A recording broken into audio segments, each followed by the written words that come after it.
सबकी कीमत पता ही नहीं चला कहानी 7 दिन बीत।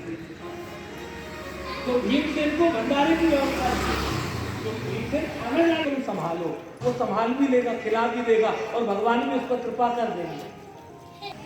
तो बार बार कहता हूं इसका इंतजार मत करो कि वो अपने हाथ में धनुष लेकर आएंगे, मुरली लेकर आएंगे, त्रिशूल लेकर आएंगे, डमरू लेकर आएंगे।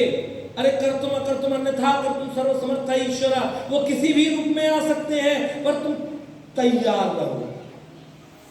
गुरुद्वारे में जाओ ना, चप्पल जूता कुछ भी उतार जाओ, वो सेवा में इसी बात के लिए झगड़ते हैं, अजी मुझे सेवा दे दो। अरे कुछ तो मंदिरों में भी इस चीज को सीखो ना, मंदिरों में भी ये चीज आनी चाहिए।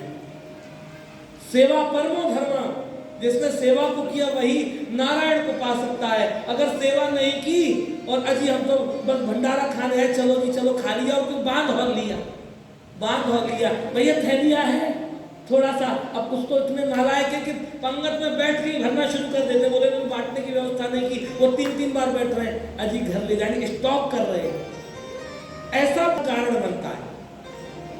प्रसाद वही है जो सम्मान से पाया जाए और सम्मान से माथे लगाकर ग्रहण किया जाए।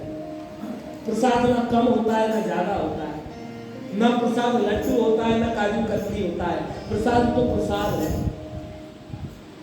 थोड़ा सा ही मिल जाए, प्रेम से मिल जाए, श्रद्धा से मिल जाए, माथे से लगाओ और पा जाओ।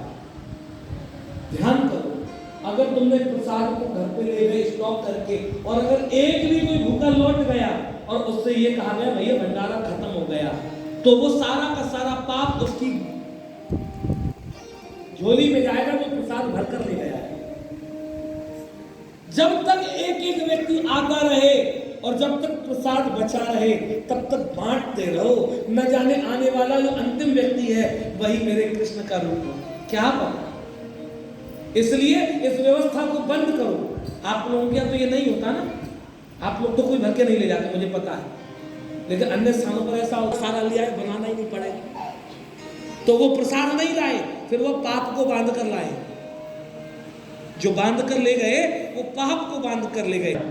उतना अलग से रख दिया जाए, अलग से पैकेट बना दिए जाए और कहा जाए ये तो इसी निमित्त बना है कि हम लोग अपने परिवारों में देंगे। ऐसा संकल्प हो तब ले जाना उचित है। लेकिन जब तक ये संकल्प है कि साधु सन्यासी महात्मा और बालकों के लिए भोजन बना है और तुम्हारे घर पर पहुंच गया, तो इससे बड़ा पाप कुछ नहीं है। वो प्रसाद नहीं, वो पाप को ग्रहण कर लिया और उसको तो तुमको चुकाना ही पड़ेगा।